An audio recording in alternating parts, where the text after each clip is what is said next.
हमारे पापों के कारण विच्छेदित किया गया।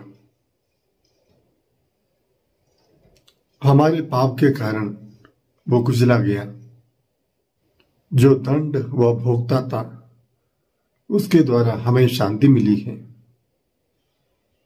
और उसके घावों द्वारा हम भले चंगे हो गए हैं। नबी ईसाया का ग्रंथ अध्याय 53 पद संख्या 5। Book of Isaiah chapter 53 verse 5।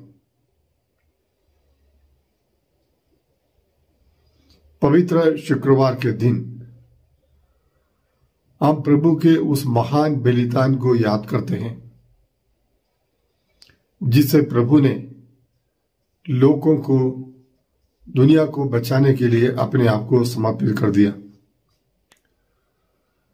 संत पौलुस कुरिन्थियों के नाम पत्र में दूसरे पत्र में इस प्रकार लिखता है,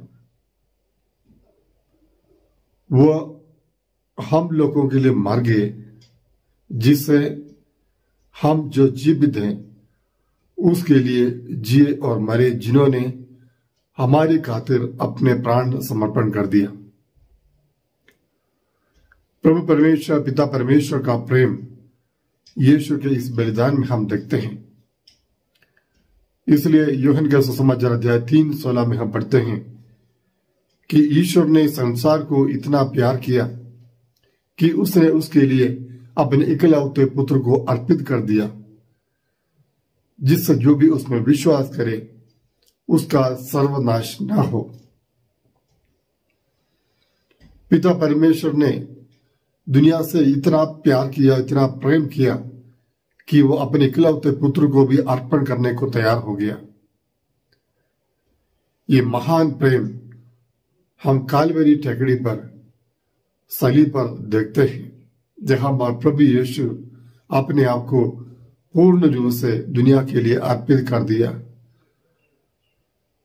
वो सच में दुनिया के पाप हरने वाला परमेश्वर का मेमना बन गया। यूहन्ना 1:29 में पढ़ते हैं, यीशु को आते हुए देखकर यूहन्ना बपतिस्ता ने कहा, देखिए ईश्वर का मेमना जो संसार का पाप हर लेता है। हाँ प्यारे भाई बहनों, उसी प्रभु यीशु क्रिस्त के क्रूस के बलिदान, दुख भोग और मृत्यु और पुनरुत्थान के द्वारा दुनिया को मुक्ति मिली है। इसलिए पेतरुस का पहला पत्र अध्याय 1 में 17 और 18 वचन में हम पढ़ते हैं कि सोने चांदी जैसे नश्वर चीजों से आपका उद्धार नहीं हुआ है। आपका उद्धार निष्कलंक और निर्दोष अर्थात ईश्वर का मेमना प्रभु यीशु क्रिस्त के रक्त बहाव के द्वारा हुआ है। इब्रानियों के पत्र में हम देखते हैं कि प्रभु यीशु उस परम पावन स्थान में प्रवेश करके एकमात्र सदा बना रहने वाले उस बलिदान को चढ़ाया। सदा बना रहने वाला एक बलिदान जिसके द्वारा दुनिया के सभी लोगों के पापों की छुटकारा मिलता है। तो प्रभु यीशु दुनिया को बचाने के लिए अपने आप को समर्पित कर दिया। यह पिता परमेश्वर ने अपने पुत्र को हमारे लिए समर्पित कर दिया ताकि हमारी आत्माएं स्वर्ग पहुंचे, हमारी आत्माएं मुक्ति प्राप्त करें।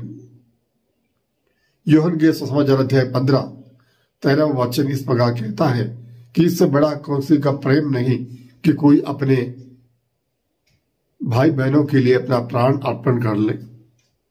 यह सबसे बड़ा प्रेम है कि कोई दूसरों के लिए अपना प्राण न्यौछावर करे, और यह प्रेम प्रभु यीशु ने सलीब पर मरते हुए दुनिया को दिखाया है। यीशु ने जो शिक्षा दी उसी के अनुसार उन्होंने अपने आप को समर्पित कर दिया। हर पवित्र शुक्रवार पिता परमेश्वर का प्रेम को याद दिलाता है और साथ ही साथ बहुत सारा संदेश हमें यह दिन देता है। क्षमा का संदेश, अपने दुश्मनों के लिए प्रार्थना करने वाला यीशु को हम देखते हैं। प्रभु ये लोग ये नहीं जानते कि ये लोग क्या कर रहे हैं, इन्हें माफ कर दे, माफ कर दे। अपने दुश्मनों के लिए प्रार्थना करना, ये यीशु की शिक्षा में एक महत्वपूर्ण शिक्षा थी। सताने वालों के लिए प्रार्थना करें, आशीष मांगो। एक गाल पर थप्पड़ मारने वाले के लिए दूसरा गाल भी कर लो।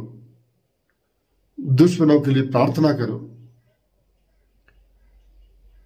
आपका क्रोध सूरज डूबने तक कायम न रहो। इस प्रकार की बहुत सारी शिक्षाएं क्षमा के विषय में हम देखते हैं, और यीशु ने हमें स्पष्ट सिखाया कि हमें भी एक दूसरे को क्षमा करना चाहिए, ताकि हमारे स्वर्गीय पिता हमारे पापों को भी क्षमा करे। हाँ प्यारे भाई बहनों, प्रायश्चित की बलि यीशु ने चढ़ाई। हमारे पापों के लिए प्रभु यीशु ने प्रायश्चित किया। हमें जो सजा मिलने वाली थी, उस सजा प्रभु यीशु ने खुद अपने शरीर पर स्वीकार किया। यह पवित्र शुक्रवार का संदेश है। इसलिए वो मेमना बना, इसलिए वो बलि का बकरा बना और हमारे लिए अपने आप को समाप्त कर दिया। आज जब हम क्रूस की ओर देखते हैं तो प्रभु के उस महान कार्य को देखते हैं जो कार्य दुनिया के किसी ने अभी तक नहीं किया है और ना करेंगे। यीशु ने कहा था, मैं पृथ्वी से ऊपर उठाया जाऊंगा तो सब लोगों को मेरी ओर आकर्षित करूंगा। जब यीशु को सलीब पर उठाया गया, उस समय उस क्रूस के नीचे जो सिपाही खड़ा था, अधिकारी खड़ा था, उन्होंने कहा, सच में ये ईश्वर का पुत्र था।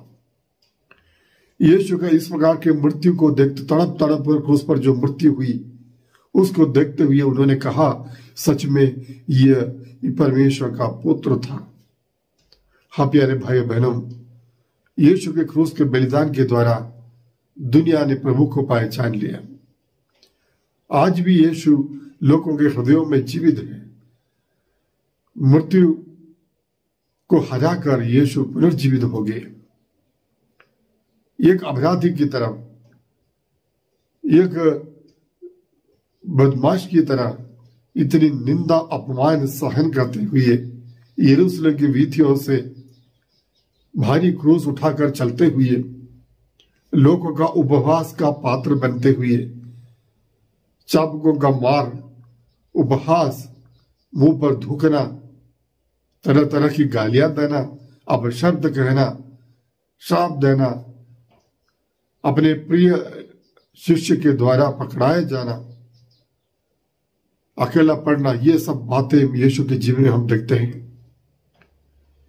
कांटों का मूड पहनकर, विवस्त्र होकर, सलीब पर अपनी आखिरी बूंद तक बहाते हुए जब उन्होंने अपना प्राण समर्पण कर दिया, तब उन्होंने कहा कि सब कुछ पूरा हो चुका है, सब पूरा हो चुका है। हमारा जीवन बलि भी इसी प्रकार है प्यारे भाई बहनों।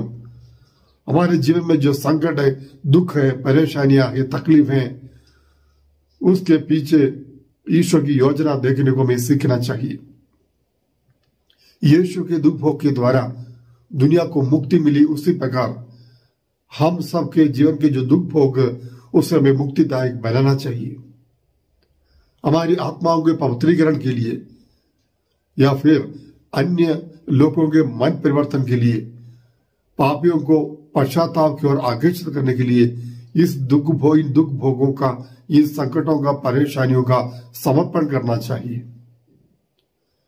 तो इसलिए संत पौलुस कहता है रोमियों के नाम पत्र अध्याय 8 में, हमें जो महिमा प्रकट होने को है उसकी तुलना में आज का दुख भोग नगण्य है। हमें जो महिमा प्रकट होने को है उसकी तुलना में आज का दुख भोग नगण्य है। इसलिए उसी अध्याय में संत पौलुस ने कहा, कौन हमें ईश्वर के प्रेम से वंचित कर सकता है? क्या नग्नता या भूख या तलवार, कुछ भी हो प्रभु के प्रेम से वंचित नहीं कर सकता है। यीशु ने सलीब पर मरते हुए शैतान का शासन को समाप्त कर दिया। दुष्ट आत्मा का, पाप का जो बंधन हमारे जीवन में था, वो बंधन उन्होंने तोड़ डाला, क्योंकि हमारे लिए उन्होंने प्रायश्चित किया। पाप करने वाला व्यक्ति दुष्ट आत्मा के, शैतान के अधीन में है। पाप, जो व्यक्ति पाप में जीवन बिताता है उस व्यक्ति पर दुष्ट आत्मा का, शैतान का एक आधिपत्य, अधिकार हम देखते हैं। वो उसका गुलाम बन जाता है। इसलिए पाप हमें मृत्यु की ओर ले जाता है, विनाश की ओर ले जाता है। प्रवक्ता ग्रंथ अध्याय 21 में हम पढ़ते हैं कि सांप से जैसे पाप से दूर भाग जाओ, उसका दंश पाने पर वो छोटे बहुत गहरी है, हम बच नहीं पाएंगे। पाप से हमें दूर भागना है, पाप के अवसरों को त्यागना है, पाप के माहौल से हमें बाहर आना है, बुरी संगति से हमें बाहर आना है। पाप की ओर ले जाने वाले, मृत्यु की ओर ले जाने वाले हर चीजों से, हर बातों से, हर लोगों से अपने आप को दूर रखना, ये एक महत्वपूर्ण संदेश आज प्रभु हमें देना चाहता है। हम प्रभु को पाप करते हुए फिर से सलीब पर न चढ़ाए, बार बार उनके हाथों पर कीले न ठोके। आज से हम उसके लिए जिए जिन्होंने हमारे लिए अपना प्राण न्यौछावर कर दिया। उस प्रभु के लिए हम अपने जीवन समर्पण करें, उनके क्रूस के नीचे अपने आप को समर्पित करें, ताकि वो क्रूस से बहने वाला रक्त लहू हमारे पापों को धोकर शुद्ध करे। एक नए जीवन का संदेश आज हम स्वीकार करें। हाँ प्यारे भाई बहनों, हम भी अपने पापों के लिए मरे, पुराने जीवन के लिए मरे। जिस तरह संत पौलुस का अपने पुराने जीवन को, पुराने स्वभाव को उतार कर फेंक दे, एक नया व्यक्ति बने, एक नई सृष्टि बने। अगर आपने प्रभु का प्रेम को सलीब पर पहचान लिया होता तो जरूर आप उस प्रेम से कभी दूर नहीं जाता। दुनिया के सुमोह, सुविधाएं, धन संपत्ति, मोह, भोगविलास, ये सब बातें ईश्वर का प्रेम में कितना नगण्य, कितना तुच्छ है, कितना तुच्छ है, कोई कीमत नहीं रखता है। लेकिन प्रभु का प्रेम हमें प्रेरित करना चाहिए। जिस तरह संत पौलुस कहता है, हमें प्रेरित करना चाहिए कि हम प्रभु की ओर अभिमुख हो जाए, स्वर्ग की ओर अभिमुख हो जाए। प्रभु हम सबको आशीष दे। आज के इस दिन की सारी बरकतें आपके जीवन में हमेशा बनी रहे, आपके परिवार में बनी रहे, प्रार्थना हम करते हैं। आमीन। परमेश्वर, आपके इस महान बलिदान के लिए, अनमोल देन के लिए हम आपको धन्यवाद देते हैं। सलीब पर अपने पुत्र को, इकलौते पुत्र को समर्पित करते हुए दुनिया को बचाने के लिए आपने मुक्ति योजना बनाई थी। उस योजना के प्रति हमको धन्यवाद देते प्रभु। हम आपकी महिमा गाते, आपकी आराधना करते हैं।